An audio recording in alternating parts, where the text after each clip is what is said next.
Israel और फिलिस्तीन का युद्ध पूरी दुनिया में फैलता जा रहा है। और सोचिए, अगर आप इंटरनेशनल राजनीति की बात करेंगे, अंतर्राष्ट्रीय रिश्तों की बात करेंगे, तो ये सबसे बड़ी खबर है।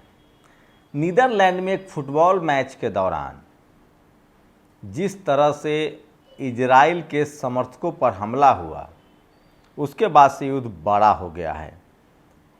इजराइल का कहना है कि मेरे समर्थकों पर हमला हुआ, वहीं अरब के लोगों का कहना है कि जानबूझकर पुलिस ने साथ मिलकर व्हाइट हिटलर के जो सपोर्टर्स हैं उन लोगों ने चुन चुन कर मुस्लिम जगत के लोगों पर हमला किया है। उसके बारे में विस्तार से बताऊंगा क्या है सच्चाई। और वहीं राष्ट्रपति पुतिन, जो रूस के राष्ट्रपति हैं व्लादिमीर पुतिन, और अमेरिका के राष्ट्रपति डोनाल्ड ट्रंप के बीच एक बड़ी बातचीत हुई है। शुरुआत में पुतिन ने कहा था कि मैं ट्रंप की नीतियों के बाद ही समर्थन करूंगा। उसके बाद अब पुतिन ने बड़ी बधाई दी। इसका मतलब है कि इजराइल और फिलिस्तीन का युद्ध भी रुकेगा, यूक्रेन और रूस का भी युद्ध रुकेगा। क्या है इसके मायने, क्या असर पड़ेगा दुनिया पर, ये समझना आपके लिए ज़रूरी है। नमस्कार, मैं शंभू कुमार सिंह और आप देख रहे हैं नेशनल दस्तक। इजराइल और फिलिस्तीन के युद्ध ने कई सारे लोगों के चेहरे बेनकाब कर दिए हैं, दुनिया की सोच बदल दी है। और अब दुनिया को पता चल गया है कि ज़रूरी नहीं कि जिसको आतंकी कहा जाए वो आतंकवादी है। हो सकता है कि उसके बारे में अफवाह भी फैलाया जाता हो। सोचिए, अब तक भारत की जातिवादी मनुवादी मीडिया खुलेआम जो अफ़गानिस्तान के शासक है तालिबान, उनको आतंकी कहता था। जो हिजबुल्लाह, जो कि लेबनान के लड़ाके हैं, उनको ये लोग कहते थे कि ये भी आतंकी है। साथ ही आप अगर बात करें हमास की, तो हमास को लेकर पूरी दुनिया को इजराइल बता रहा था कि ये आतंकी है और हम आतंक से पीड़ित हैं। लेकिन जब से इजराइल ने फिलिस्तीन पर हमला किया, उसके बाद से सब दूध का दूध और पानी का पानी हो गया है। अब दुनिया को पता चल गया है कि दरअसल आतंक का सरगना तो इजराइल है, जो निर्दोष लोगों को मार रहा है, निर्दोष लोगों पर बम बरसा रहा है, महिला, बच्चे, स्कूल, अस्पताल। तो पूरी दुनिया का परसेप्शन बदल गया है। और जो लोग इस्लामोफोबिया से ग्रसित हैं वो भी अब कहीं ना कहीं बैकफुट पर हैं, और उनको भी अब जवाब देते हुए नहीं बन रहा है, क्योंकि इजराइल ने किसी भी युद्ध के नियम को नहीं माना है। और उस इजराइल ने गजा पट्टी में लगभग 50 लाख लोगों को घर से बेघर कर दिया है, बच्चों को यतीम कर दिया है, महिलाएं विधवा हो गई हैं। और सोचिए कितनी बड़ी भयावह स्थिति है। दुनिया का शायद ही कोई देश हो जिसका इस पर असर न हुआ हो। वो सोचिए किस तरह से समंदर के रास्ते अवरुद्ध हैं। यमन के जो लड़ाके हैं हूती, वो इजराइल आने जाने वाले सारे जहाज़ों को रोक रहे हैं। तो पूरी दुनिया में आर्थिक व्यवस्था भी चरमराई है। और वहीं पूरी दुनिया एक बार दोबारा सोचने के लिए मजबूर हो रहा है कि क्या अब इस दुनिया में कोई भी देश बिना एटम बम, बिना मिसाइल के सरवाइव नहीं कर सकता है? क्या उस पर कभी भी हमला हो सकता है? ये भी बात सामने आ रहा है। वहीं अगर बात करें तो इससे हथियारों की होड़ भी मची है। और सोचिए उन गरीब देशों का क्या होगा जिनके पास उनके नागरिकों के लिए खाना नहीं है, दवाई नहीं, स्कूल नहीं, अस्पताल नहीं है। क्या वो पहले हथियार खरीदेंगे या अपने नागरिकों को बचाएंगे? ये सारे सवाल पैदा होते हैं। लेकिन सोचिए इस युद्ध का फ़ायदा किसको हुआ? इजराइल को सबसे ज़्यादा बर्बादी झेलनी पड़ रही है। फिलिस्तीन एक गरीब देश था, उसके पास खोने के लिए कुछ नहीं था, लेकिन वो आज़ादी की जंग लड़ रहा था। और इस युद्ध में एक फिलिस्तीनी ने हमास का झंडा उठाया और दुनिया को पता चल गया। यूनाइटेड नेशंस में लगभग 100 देशों ने फिलिस्तीन के पक्ष में मतदान किया। दुनिया को पता चल गया कि हमास आतंकी नहीं है, हमास को टारगेट किया गया। हमास के नाम पर फिलिस्तीन पर इजराइल कब्जा करना चाहता है, उस ज़मीन पर उसकी नज़र है।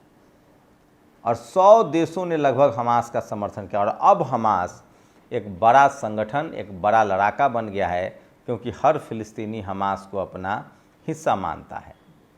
आप सोचिए फिलिस्तीन में न तो अपनी सेना थी, न अपना जहाज़ था, न आर्मी थी, न नौसैनिक थे, न नेवी, न एयरफोर्स, न आर्मी। उसके बाद भी हमास के लड़ाके लगातार लड़ रहे हैं। इसमें सबसे ज़्यादा अमेरिका की डिप्लोमेसी थी, अमेरिका को फ़ायदा हुआ। अमेरिका लगातार इजराइल को हथियार बेच रहा है, F-35 से लेकर F-16 तक के लड़ाकू विमान बेच रहा है। एक एक विमान की कीमत 1800 से 2000 करोड़ रुपए है, जिसकी डिलीवरी अमेरिका कर रहा है, हथियार बेच रहा है। इसी बीच मौका मिल गया रूस और चीन को, वो भी अब लगभग सारे इस्लामिक देशों को और मुस्लिम देशों को हथियार बेच रहा है। रूस तो फिर भी युद्ध में फंसा हुआ है, यूक्रेन युद्ध में वो खुद फंसा हुआ है, लेकिन चीन इसका भरपूर फ़ायदा उठा रहा है और वो ईरान को भी हथियार सप्लाई कर रहा है, हमास को भी, हिजबुल्लाह को भी, लेबनान को भी। तो एक हथियारों की होड़ भी बढ़ी है और इस सब के लिए अगर किसी को गुनहगार ठहराया जा रहा है तो बेंजामिन नेतन्याहू। और ताज़ा खबर यह है कि बेंजामिन नेतन्याहू के खिलाफ विद्रोह हो गया है। बेंजामिन नेतन्याहू के समर्थक अब जो कट्टर समर्थक, जो भक्त जिसको कहते हैं, जो कट्टर समर्थक थे, उनको भी लग गया है कि उनके देश को धोखा दिया गया है और अपने सत्ता के लिए, चुनाव में बने रहने के लिए बेंजामिन नेतन्याहू ने ये युद्ध हमारे ऊपर थोप दिया। बेंजामिन नेतन्याहू के जो सबसे राइट हैंड था, रक्षा मंत्री, वो उसको अब बर्खास्त कर दिया गया है क्योंकि उसने विरोध शुरू कर दिया था। वहीं आम इजरायली भी अब सड़कों पर उतर रहे हैं, विरोध कर रहे हैं और दुनिया भर में इजरायली समर्थकों पर भी हमले हो रहे हैं और इजरायली समर्थक पर भी हमला करने का आरोप लग रहा है। तो सोचिए, बेंजामिन नेतन्याहू ने पूरी दुनिया में रह रहे इजरायलियों को भी खतरे में डाल दिया है। नीदरलैंड, एम्स्टर्डम, जो शांति प्रिय देश है, वहाँ एक फुटबॉल मैच के दौरान खुद इजराइल का आरोप है कि हमारे समर्थकों को बहुत ज़्यादा मारा गया हमास और फिलिस्तीन समर्थकों के द्वारा। लेकिन हमास और फिलिस्तीन समर्थकों का आरोप है कि वहाँ की पुलिस और कुछ हिटलर के समर्थकों ने चुन चुन कर, जो अरब मुल्क के लोग थे, उन पर हमला किया है। तो एक बात तो तय है कि एशिया में दो खेमे में दुनिया बढ़ चुकी है। एशिया में मिडिल ईस्ट एक साथ है और इजराइल पर वो इजराइल के खिलाफ है। तमाम मुस्लिम देश, इस्लामिक देश जो हैं, वो भले न बोल रहे हों, लेकिन वो पूरी तरह से इजराइल के खिलाफ होने लगे हैं। वहीं चीन जो है वो हथियारों का सप्लायर बनकर उभरा है, तो अमेरिका को वहाँ भी बादशाहत खत्म होती दिख रही है। वहीं इस युद्ध में रूस अपना मतलब ज़रूर साध रहा है। रूस की कोशिश है, उसने आज भी, पुतिन ने कहा है कि अगर डोनाल्ड ट्रंप यूक्रेन युद्ध को रुकवा देते हैं, यूक्रेन को समझा देते हैं, तो हमें सबसे ज़्यादा खुशी होगी और फिर हम आगे की बातचीत करेंगे। इसका मतलब है कि रूस जो यूक्रेन के साथ युद्ध में फंसा हुआ है, दुनिया जानती है कि यूक्रेन अमेरिका और यूरोप के दम पर लड़ रहा है। उसको हथियारों की सप्लाई नेटो से हो रही है।